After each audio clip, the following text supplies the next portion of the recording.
அதிமுக கூட்டணியிலே இணைந்த முஸ்லிம் கட்சி மகிழ்ச்சியில் எடப்பாடி, அதிர்ச்சியில் கதரும் ஸ்டாலின். நண்பர்களே, அதிமுக தொண்டர்களாக இருந்தீங்க அப்படின்னா மறக்காம நம்ம சேனலை சப்ஸ்கிரைப் பண்ணிட்டு இந்த வீடியோக்கு ஒரு லைக் பண்ணிருங்க.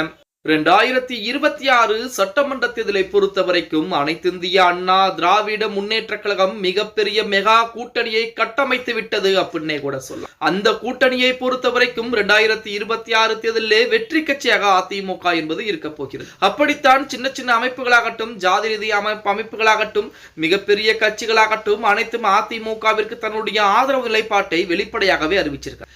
அப்படித்தான் நேற்று தினம் முஸ்லிம் லீக் கட்சி ஒன்று அதிமுகவிற்கு எங்களுடைய முழு ஆதரவு, திமுக சிறுபான்மை மக்களுக்கு ஆதரவுகளை தருவது போல் தந்து சிறுபான்மை மக்களை ஏமாற்றிக் கொண்டிருக்கிறது என சொல்லி முஸ்லிம் கட்சியுடைய தலைவர் ஒருவர் அதிமுக பொதுச்செயலர் எடப்பாடி பழனிசாமியை நேரடியாகவே சந்தித்து அதிமுகவுக்கு தன்னுடைய ஆதரவுகளை கொடுத்திருக்கிறார் அப்படின்னே கூட சொல்லலாம்.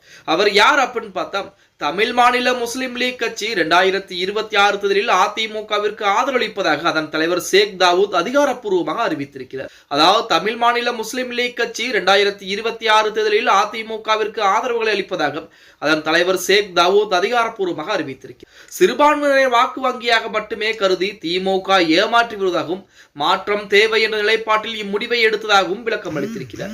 இது சிறுபான்மை வாக்குகளை பெற வீகம் வகுத்து வந்த MK ஸ்டாலின் விஜய் தரப்புக்கு சற்று மிகப்பெரிய அதிர்வுகளை ஏற்படுத்தி இருக்கிறது அப்படின்னே கூட சொல்லலாம். பாஜக அதிமுக கூட்டணியுடன் இருக்கிறது. பாஜக இருப்பதால் சிறுபான்மையின மக்கள் அனைவரும் அதிமுகவிற்கு எதிராக திரும்பி விட்டார்கள். அதிமுகவிற்கு சிறுபான்மையின மக்களுடைய வாக்குகள் என்பது கிடையாது அப்படிங்கிற மாதிரிலாம் நிறைய நபர்கள் நிறைய ஐடியாக்கள் பண்ணி அதற்குரிய வேலைப்பாடுகளை பார்த்து கொண்டார்கள். ஆனால் நேற்றைய தினம் தமிழ் மாநில முஸ்லிம் லீக் கட்சி நேரடியாக அதிமுகவிற்கு தங்களுடைய ஆதரவுகளை கொடுத்திருக்கு. மற்ற அரசியல் கட்சிகள் எல்லாம் சிறுபான்மை மக்களுக்கு ஆதரவுகளை கொடுப்பது போல் கொடுப்பார்கள். ஆனால் சிறுபான்மை மக்களுடைய வாக்கு வங்கியை மட்டும் கருத்தில் கொண்டு அந்த வேலைப்பாடுகளை பார்க்கிறார்கள். இவை அனைத்தும் திமுக போன்ற கட்சிகள் சிறுபான்மை மக்களை ஏமாற்றிக் கொண்டிருக்கிறது. அதன் காரணமாக தான் நாங்கள் அதிமுகவுடன் கூட்டணி வைத்திருக்கிறோம் என தமிழ் மாநில முஸ்லிம் லீக் கட்சியுடைய தலைவர் தாவூத் அவர்கள் அதிரடியான ஒரு அறிவிப்பையும் கொடுத்திருக்கிறார் அப்படின்னே கூட சொல்ல. இந்த அறிவிப்பு நேற்று அரசியல் வட்டாரத்திலே மிகப்பெரிய ஒரு பரபரப்பை ஏற்படுத்தி கொண்டிருக்கிறது அப்படின்னு சொல்லியாகணும். ஆக மொத்தத்தில் 2026 சட்டமன்ற தேர்தலை பொறுத்த வரைக்கும் அதிமுக மெகா கூட்டணியை கட்டமைத்து விட்டது அப்படின்னு சொன்னா அதற்கு மாற்றுக்கருத்துக்கள் எதுவும் கிடையாது. 2026 சட்டமன்ற தேர்தலிலே திமுக ஆல்ரெடி மெகா கூட்டணியை கட்டமைத்து வைத்திருக்கிறது.